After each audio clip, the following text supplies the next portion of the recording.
होता है, एक इलेक्ट्रॉन वोल्ट इसकी यूनिट होती है, ठीक है, ये 10⁻⁻19। और ई किसका मान है, इसका ई का मान क्या है 1.6 इंटू 10⁻⁻19।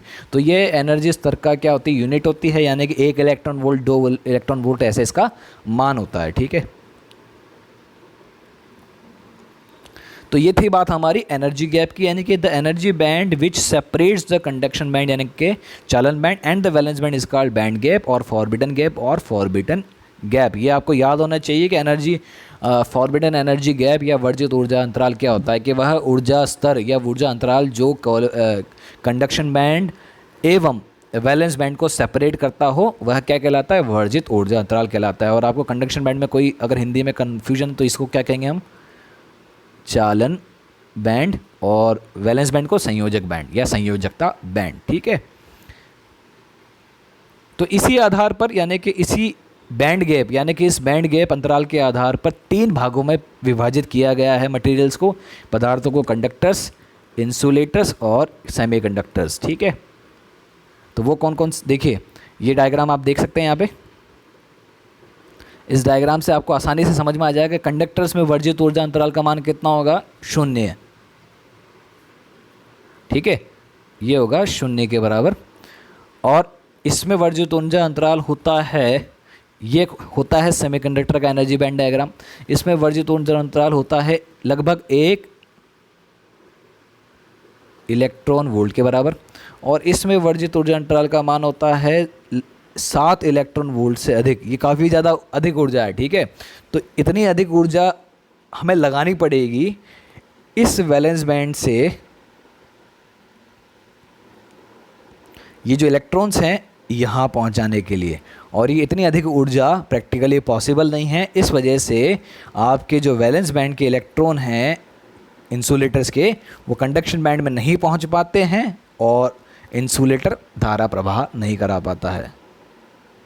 ठीक है, तो इस प्रकार से विभाजित किया गया है। तो अब बात कर लेते हैं, देखिए बारी बारी से सबकी डेफिनेशन की बात कर लेते हैं। हम अभी देख चुके हैं कंडक्टर्स, जैसे कि मैंने पहले बोला है कि अधिकतम जो है मेटल्स वो कंडक्टर्स होते हैं, केवल एक ही है जो कार्बन, और अगर आपको एक लिक्विड फॉर्म में भी होता है जिसका आप नाम जानते हैं मरकरी। ठीक है, तो कंडक्टर में large number of free electrons होते हैं, यानी कि बहुत ही ज़्यादा मात्रा में मुक्त इलेक्ट्रॉन्स यानी कि आवेश होते हैं, नेगेटिव चार्ज जिसे हम इलेक्ट्रॉन्स कहते हैं। और सामान्य रूम टेम्परेचर यानी कि रूम टेम्परेचर पर जो एनर्जी गैप है वो क्या है, एग्जिस्ट ही नहीं करता है, यानी कि वो अस्तित्व में नहीं है। यानी कि जो कंडक्टर्स में क्या होगा, इस प्रकार का आप देख सकते हैं यहाँ पर,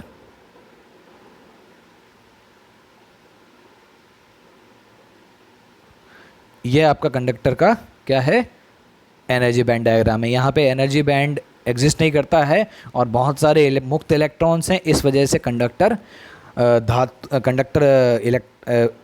दोनों ही को प्रवाहित अच्छी तरह से कराता है, यानी कि हीट का भी फ्लो आसानी से होता है इसमें, एवं करंट का फ्लो भी बड़ी आसानी से होता है। ठीक है, और मेटल जो कि हैं वह गुड कैरियर ऑफ इलेक्ट्रिसिटी होते हैं, इस वजह से वो कंडक्टर्स कहलाते हैं। ठीक है, उदाहरण के रूप में क्या क्या है, सिल्वर, जो कि सिल्वर हो गया, कॉपर, एल्यूमिनियम हो गया, गोल्ड हो गया, आयरन, स्टील, ये सभी मेटल्स के ही उदाहरण हैं। और अगर मैं एक कंडक्टर और ले लूँ तो इसमें आ जाएगा आपके पास कार्बन, परंतु वो क्या होता है, कुधातु, यानी कि वो नॉन मेटल होता है, परंतु वो फिर भी एक कंडक्टर यानी कि कंडक्टर की भांति व्यवहार करता है। ठीक है, अब बात करते हैं हम इंसुलेटर की। तो in insulator the energy gap is very high, यानी कि जो एनर्जी गैप है उनके मध्य जो है काफ़ी ज़्यादा होता है। तो एनर्जी गैप ज़्यादा होने के कारण क्या होता है, यानी कि उसका मान कितना तक हो सकता है, 7 इलेक्ट्रॉन या उससे अधिक भी होता है, यानी कि 7 इलेक्ट्रॉन वोल्ट तो न्यूनतम है। ये देखिए इलेक्ट्रॉन वोल्ट कहते हैं, ईवी को क्या कहते हैं, इलेक्ट्रॉन वोल्ट। और इलेक्ट्रॉन की मैं आपको लिखा चुका हूँ, मान्य क्या आएगा, 1.6 × 10⁻⁻⁹, क्या इसकी यूनिट क्या रहेगी, कोलॉम। ठीक है, इलेक्ट्रॉन की, क्योंकि इलेक्ट्रॉन का चार्ज क्या होता है, 1.6 × 10⁻⁻19 कोलॉम। तो जैसे जैसे देखिए मैं आपको बताना चाहूँगा कि ये जो सब्जेक्ट है काफ़ी इंटरेस्टिंग है और इसमें आप एप्लीकेबल सब्जेक्ट है, तो इसको अगर आप बिल्कुल कॉन्सेप्ट से समझेंगे तो काफ़ी अच्छा रहेगा, क्योंकि आगे चल के हम रेक्टिफायर्स की बात करेंगे, ट्रांजिस्टर की बात करेंगे, तो हमें बेसिक कॉन्सेप्ट यहीं से क्लियर होना प्रारंभ होंगे। ठीक है, और देखिए अगर मान लीजिए बहुत ज़्यादा तापमान बढ़ाया जाए तो और या वोल्टेज लगाया जाए तो इलेक्ट्रॉन्स फिर भी वैलेंस बैंड से कंडक्शन बैंड में नहीं जा पाते हैं। इस कारण यह मटेरियल यानी कि इंसुलेटर कभी भी एक चालक की भांति व्यवहार नहीं करता है। उदाहरण के रूप में अगर आप देख सकते हैं क्या हो सकता है, लकड़ी में कभी आपने धारा प्रवाहित होते देखी है क्या, नहीं देखी। साथ ही साथ लकड़ी में आप रोटियां सेक सकते हैं, नहीं सेक सकते अगर, तो ये बैड कंडक्टर ऑफ हीट यानी कि साथ ही साथ ऊष्मा एवं विद्युत का क्या है, बैड कंडक्टर यानी कि उसके लिए कुचालक का कार्य करता है। पेपर, माइका, माइका जैसे कि माइका की शीट होती है प्लास्टिक, परंतु इनका भी उपयोग है। जिस प्रकार से धारा को प्रवाहित कराने के लिए हमें कंडक्टर की आवश्यकता पड़ती है, उसी प्रकार से धारा के प्रभाव को रोकने के लिए भी हमें इन सभी चीज़ों की आवश्यकता पड़ती है, क्योंकि इनके द्वारा हम क्या बना सकते हैं, रजिस्टर्स। केवल वुड को छोड़ दीजिए, ये जो कि पेपर, माइका, प्लास्टिक, इनके द्वारा आप क्या बना सकते हैं, रजिस्टर्स बना सकते हैं, तो जिनकी काफ़ी ज़्यादा एप्लीकेशन किसी इलेक्ट्रिकल या इलेक्ट्रॉनिक सर्किट में होती है। यानी कि जो धारा के प्रवाह को रोके वो क्या कहलाएंगे, रजिस्टर्स। और रजिस्टर्स को बनाने के लिए पेपर, माइका, प्लास्टिक, इनका ही इस्तेमाल होता है। यानी कि कोई भी मटेरियल हमारे लिए व्यर्थ नहीं जा सकता अगर हम उसका सही इस्तेमाल करना सीख पाएँ। तो इस चीज़ को आप सीखिए, ठीक है। तो रजिस्टर्स जो कि इंसुलेटर्स ही होते हैं और इंसुलेटिंग मटेरियल से बनते हैं, और उनमें जो एनर्जी बैंड है वो काफ़ी अधिक होता है, यानी कि 7 इलेक्ट्रॉन वोल्ट या उससे अधिक होता है। इस वजह से वह क्या है, धारा को प्रवाहित नहीं करा पाते हैं।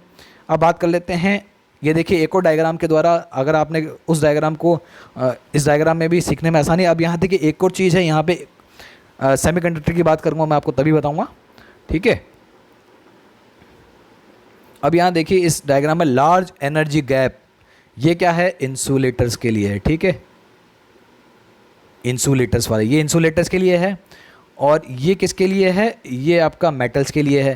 क्योंकि देखिए यहाँ पे ओवरलैप, क्या क्या ओवरलैप हो रहा है, कंडक्शन बैंड, यानी कि कंडक्शन बैंड ओवरलैप हो रहा है, और वैलेंस बैंड। तो दोनों के ओवरलैपिंग के कारण इलेक्ट्रॉन बहुत आसानी से प्रवाहित हो सकते हैं, इसलिए धातु या कंडक्टर्स क्या होते हैं, इलेक्ट्रिसिटी को आसानी से प्रवाहित करा सकते हैं।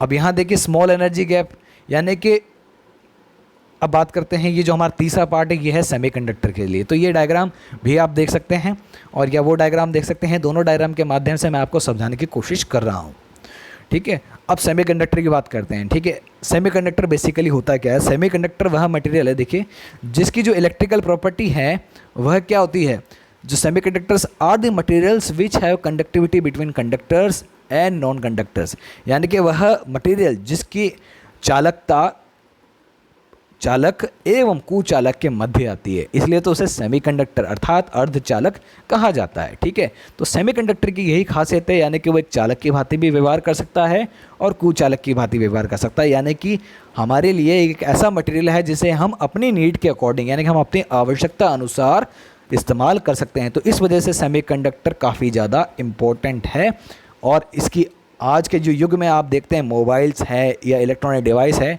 बेसिकली सभी की सभी किससे बनी हुई हैं, सेमीकंडक्टर से। इसका एक कारण क्या है, इनमें जो कंट्रोल फ्लो, यानी कि हम सेमीकंडक्टर के द्वारा जो इलेक्ट्रॉन्स के फ्लो को कंट्रोल वे में क्या करा सकते हैं, फ्लो करा सकते हैं। तो इस वजह से हमारे लिए सेमीकंडक्टर बहुत ही ज़्यादा उपयोगी मटेरियल्स हैं, ठीक है। अब सेमीकंडक्टर की बात कर लेते हैं। देखिए सेमीकंडक्टर जिनकी प्रॉपर्टी किसके बीच में आती है, चालक अर्धचालक के मध्य आती है, वह कहलाते हैं, या वह मटेरियल जिनकी चालकता चालक एवं कुचालक के मध्य आती है, उसे क्या कहेंगे, हम अर्धचालक कहेंगे। और सेमीकंडक्टर में, यानी कि in a semiconductor at absolute zero temperature, यानी कि शुद्ध जीरो टेम्परेचर, वो क्या होता है, जीरो डिग्री केल्विन, ये शुद्ध जीरो टेम्परेचर कहलाता है। इस पर कंडक्शन बैंड बिल्कुल खाली रहता है और आपका सेमीकंडक्टर कैसा व्यवहार करेगा, एज एन इंसुलेटर के भांति व्यवहार करेगा। इस पॉइंट को आप ध्यान रखिएगा, कई बार ये ऑब्जेक्टिव प्रश्न में पूछा जाता है इलेक्ट्रॉनिक्स एग्जाम में, ठीक है, और कॉम्पिटिटिव एग्जाम में भी पूछा जाता है, ठीक है। और सामान्य temperature, at normal temperature some electrons move from valence band to conduction band, यानी कुछ ही इलेक्ट्रॉन आपके वैलेंस बैंड से कंडक्शन बैंड में प्रवाहित होंगे, परंतु फिर भी कंडक्टर पार्शियली, यानी बहुत ही कम मात्रा में धारा पे प्रवाहित कराता है, फिर भी यानी कि वो उस समय भी क्या कहलाता है, उस समय भी एक प्रकार से इंसुलेटर की भांति व्यवहार करता है, यानी कि 0 डिग्री केल्विन पे भी और एट रूम टेम्परेचर पर भी आपका semiconductor as an insulator work करता है। तो ये दो बड़े महत्वपूर्ण एवं एक इंटरेस्टिंग प्रश्न है, कई बार पूछे जाते हैं कॉम्पिटिटिव एग्जाम्स में और स्टूडेंट्स काफ़ी कंफ्यूज होते हैं। तो ये दो लाइनें अगर आप नोट कर लेंगे तो आपके 2 नंबर यहाँ से पक्के हो जाएंगे। ठीक है, अब बात करते हैं जैसे जैसे तापमान बढ़ाया जाएगा। तो मैंने आपसे शुरुआत में बात करी थी कि ऊर्जा स्तर तापीय ऊर्जा यानी कि तापमान के आधार पर विभाजित किए गए हैं। जैसे जैसे आप तापमान बढ़ाएंगे तो ये प्रोबेबिलिटी या प्रायिकता हो सकती है कि निचले ऊर्जा स्तर से इलेक्ट्रॉन ऊपरी यानी कि ऊंचे ऊर्जा स्तर पर पहुंच जाएं। अगर मान लीजिए मैं केवल वैलेंस बैंड और कंडक्शन बैंड की ही बात करूं तो वैलेंस बैंड में जो इलेक्ट्रॉन्स हैं, अगर तापमान बढ़ाया जाता है तो इससे क्या होगा, वैलेंस बैंड से जो इलेक्ट्रॉन कहाँ पहुँचेंगे, कंडक्शन बैंड में पहुँचेंगे, और कंडक्शन में बैंड में पहुँचने के साथ ही क्या होगा, सेमीकंडक्टर में धारा प्रवाह यानी कि इलेक्ट्रॉन फ्लो के द्वारा धारा प्रवाह हो सकती है। तो यानी कि तापमान बढ़ाने से सेमीकंडक्टर क्या है, एक चालक या फिर उसकी कंडक्टिविटी बढ़ जाती है। ठीक है, और अब इनके उदाहरण ले लेते हैं। तो इनके उदाहरण क्या होते हैं, सिलिकॉन होते हैं, जर्मेनियम होते हैं। अब इनको सबसे एक अच्छा पहचानने का तरीका क्या है, देखिए कोई भी आपने पीरियोडिक टेबल पढ़ी होगी तो उसमें आप जानते हैं चतुर्थ वर्ग का मतलब वो होता है वो एलिमेंट जिनकी वैलेंसी क्या होती है यानी संयोजकता क्या होती है, जिनकी वैलेंसी 4 होती है, यानी कि उनके आउटर मोस्ट जो है हमारा जो बाहरी कक्ष है, आउटर मोस्ट शेल है कन्फिगरेशन का, जो इलेक्ट्रॉनिक कन्फिगरेशन हम बात करते हैं, इलेक्ट्रॉनिक संरचना, तो उसके जो सबसे बाहरी कक्ष में जितने भी इलेक्ट्रॉन होते हैं उसे हम क्या कहते हैं, संयोजकता कहते हैं। ठीक है, यानी कि और कैसे निकाली जाती है संयोजकता निकाली जाती है, देखिए बाहरी कक्ष में हम कितने इलेक्ट्रॉन मानने चाहिए, 8। ठीक है, और अगर मान लीजिए किसी के अंदर केवल बाहरी कक्ष में 7 ही इलेक्ट्रॉन हैं तो उसे कितने इलेक्ट्रॉन चाहिए, वह चीज़ क्या बोलते हैं उसका ऑक्टेट बनाने के लिए, केवल 1, तो उसकी वैलेंसी कितनी हो जाएगी, 1। और इसी प्रकार से जो चतुर्वर्ग के जो जितने भी एलिमेंट हैं उनमें जो बाहरी कक्ष में कितने इलेक्ट्रॉन हैं, 4, तो उन्हें भी कितने इलेक्ट्रॉन चाहिए अपना जो बाहरी कक्ष पूरा करने के लिए, 4। तो इन सब की वैलेंसी कितनी हो गई, 4। तो जो भी सेमीकंडक्टर होते हैं वो इस श्रेणी में आते हैं, यानी कि चतुर्वर्ग के जो होते हैं अधिकांश तौर पर वो सेमीकंडक्टर कहलाते हैं। यहाँ जैसे सिलिकॉन की मैं बात करूँगा। ठीक है, सिलिकॉन का एटॉमिक नंबर क्या होता है, 14। जब आप इसकी कॉन्फ़िगरेशन बनाएंगे तो निकलेगी 2 8, यानी 2 8 हो जाएगा 10, और बाकी जो बाहरी कक्ष हो जाएगा उसमें आ जाएगा 4। ठीक है, तो ये सिलिकॉन का एटॉमिक नंबर। उसी प्रकार से जर्मेनियम का एटॉमिक नंबर 32, 2 8 ये हो जाएगा 10। ठीक है, और बाकी अब बताइए अब आगे वाले में कितना आएगा, 18। ठीक है, जो तीसरा नंबर का जो सेल होता है शेल, उसमें 18 इलेक्ट्रॉन्स आते हैं। तो यानी कि उसमें 18, जब आपने SPDF इस प्रकार से इलेक्ट्रॉनिक कॉन्फ़िगरेशन अगर पढ़ी हो फर्स्ट ईयर में तो उसके आधार पे यहाँ पे 18, और जो बाहरी कितना बचा, 2 + 8 10 और +8 18 = 28, और बाकी कितने बचे, 4। तो ये हो गए टोटल 32, यानी कि अब क्या उसकी वैलेंसी कितनी हो गई, 4। तो चतुर्वर्ग यानी कि पीरियोडिक टेबल के चतुर्थ वर्ग जिनकी वैलेंसी कितनी होगी, 4, वो क्या कहलाते हैं, सेमीकंडक्टर कहलाते हैं। शुद्ध रूप से तो मैं ये बात कर रहा हूँ अभी यहाँ, क्योंकि सिलिकॉन का 14 हो गया, इसका 32 हो गया, परंतु कई बार क्या होता है कि 2 एलिमेंट्स को मिलाने पर भी सेमीकंडक्टर्स बनाए जाते हैं, जैसे गैलियम और आर्सेनाइड। ठीक है, ये कंपाउंड रूप में मिलते हैं। ऐसे ही इंडियम फॉस्फाइड उदाहरण के रूप में, जब मैं डिटेल में सेमीकंडक्टर को पढ़ाऊँगा नेक्स्ट टॉपिक में, जब इंट्रिंसिक और मैं एक्सट्रिंसिक की बात करूँगा तो वहाँ की चर्चा मैं आपसे अवश्य करूँगा। अब देखिए इस प्रकार से सिलिकॉन का स्ट्रक्चर होता है, यानी कि सिलिकॉन का जो एटम है उस प्रकार से इसमें कोवेलेंट बॉन्ड, यानी कि कोवेलेंट बॉन्ड क्या होता है, जब शेयरिंग ऑफ इलेक्ट्रॉन्स हो, यानी इलेक्ट्रॉन को शेयर करके यह अपने क्या है बाहरी कक्ष को कंप्लीट करता है, यानी कि इस वाले सिलिकॉन एटम को इस पड़ोस के जो 4 एटम हैं उनसे क्या मिल जाता है, एक एक इलेक्ट्रॉन मिल जाता है। जैसे इसको इससे ये मिल गया, तो ऐसे अपनी ये क्या करता है, बाहरी कक्ष को पूरा करता है। तो इस हिसाब से इसका बाहरी कक्ष पूरा होता है। ठीक है, तो इस वजह से क्या है, अब इन 4 इलेक्ट्रॉन्स की वजह से अगर मान लीजिए इसमें एक अतिरिक्त इलेक्ट्रॉन आ जाए या एक इलेक्ट्रॉन कम हो जाए तो इसकी चालकता पर कुछ असर पड़ता है। तो उसकी बात मैं नेक्स्ट लेक्चर में करूँगा, तो उसकी बात ना करते हुए केवल हम इसकी बेसिक बात कर रहे हैं अभी। ये सिलिकॉन का एटॉमिक स्ट्रक्चर है। यहाँ पे देखिए, आप देखिए इसको बाहर, ये टोटल 8 इलेक्ट्रॉन हो रहे हैं, परंतु 8 कैसे हो रहे हैं, नेबरिंग एटम से, नेबरिंग सिलिकॉन एटम्स के द्वारा शेयरिंग करने के द्वारा यह अपने बाहरी कक्ष को पूरा करता है। ठीक है, अब बात करते हैं forbidden gap is in such material is very narrow. यानी उसका मान कहाँ तक हो सकता है, 1 इलेक्ट्रॉन वोल्ट तक, जो आप देख सकते हैं यहाँ पर। देखिए ये जो ये एनर्जी गैप है काफ़ी कम है, और अगर थोड़ी सी ऊर्जा लगाई जाएगी तो जो इलेक्ट्रॉन्स हैं ना वो कहाँ चल जाएंगे, कंडक्शन बैंड में, और कंडक्ट करा देंगे। अब इसमें आप एक चीज़ और देख रहे हैं, देखिए यहाँ पर कुछ आपको खाली स्थान दिख रहे हैं वाइट कलर के, ठीक है, और इलेक्ट्रॉन्स तो है ही सी। तो अगर मान लीजिए कोई इलेक्ट्रॉन यहाँ से होके यहाँ जाता है तो एक खाली स्थान छोड़ के जाता है, उस कारण इसे क्या कहते हैं, होल्स कहते हैं उस खाली स्थान को। खाली स्थान यानी कि होल, तो ये खाली स्थान है जो किसी इलेक्ट्रॉन के कंडक्शन बैंड में पहुंचने की वजह से बना, ठीक है। यानी कि इलेक्ट्रॉन का फ्लो जब ऊपर हुआ तो होल पीछे की तरह उसके अपोजिट डायरेक्शन में उस होल का फ्लो हुआ। तो सेमीकंडक्टर में 2 प्रकार के आवेश होते हैं, कौन कौन से, एक तो होल्स और एक इलेक्ट्रॉन्स, ठीक है। एक तो इलेक्ट्रॉन्स हो गए और दूसरे क्या हो गए, होल्स हो गए। तो 2 प्रकार के चार्ज कैरियर्स होंगे, होल्स और इलेक्ट्रॉन्स। अगर मैं बात करूं इन दोनों की क्या बोलते हैं, पोलैरिटी यानी कि ध्रुवता क्या होगी इलेक्ट्रॉन की, तो आप जानते हैं वो होती है नेगेटिव। अब मान लीजिए किसी चीज़ में से कोई इलेक्ट्रॉन निकल गया, यानी यहाँ अगर वैलेंस बैंड की बात करें, यहाँ से एक इलेक्ट्रॉन कम हो गया तो इस होल्स में कौन सा चार्ज बचेगा, बेसिक सी बात है, पॉजिटिव। तो होल्स क्या होते हैं, पॉजिटिव चार्ज कैरियर्स यानी पॉजिटिव आवेशवाहक होते हैं, और इलेक्ट्रॉन्स क्या होते हैं, नेगेटिव आवेशवाहक होते हैं, ठीक है।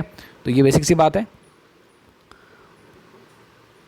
और देखिए हम देख ही चुके हैं सेमीकंडक्टर के उदाहरण क्या होंगे, जर्मेनियम और सिलिकॉन, इसके अलावा और भी हैं, गैलियम आर्सेनाइड वगैरह, बहुत सारे उदाहरण हैं। तो आप सर्च कर सकते हैं, अगर आप सर्च करेंगे तो इससे आपके ही ज्ञान में वृद्धि होगी और आपको ज़्यादा ही, क्योंकि अगर मान लीजिए सारी चीज़ें मैं यहाँ लिख के छोड़ दूंगा तो आपको क्या है, आपके लिए कुछ बचेगा नहीं एक्सरसाइज के लिए। तो मेरी आपसे निवेदन है और आपसे मैं यही अपेक्षा करता हूँ कि आप इसके बारे में थोड़ा सर्च करेंगे कौन कौन से सेमीकंडक्टर्स और एग्जिस्ट होते हैं, ठीक है। तो semiconductors are the materials which have conductivity between conductors and non conductors, जैसे कि हम चर्चा कर चुके हैं। और इनका जो फॉरबिडन एनर्जी गैप है वह 1 इलेक्ट्रॉन वोल्ट के आसपास होता है, और यह तापमान पर निर्भर करता है, यानी कि तापमान बढ़ाने पर इसका मान कम भी हो सकता है। क्योंकि जैसे जर्मेनियम की मैं बात करूँगा तो जर्मेनियम का जो एनर्जी गैप है ये हर सेमीकंडक्टर के लिए जो एनर्जी गैप है वो अलग होता है। जो जर्मेनियम का एनर्जी गैप है वह 0.72 इलेक्ट्रॉन वोल्ट है, वो भी रूम टेम्परेचर पर। और रूम टेम्परेचर आप जानते हैं कितना होता है, 300 डिग्री केल्विन।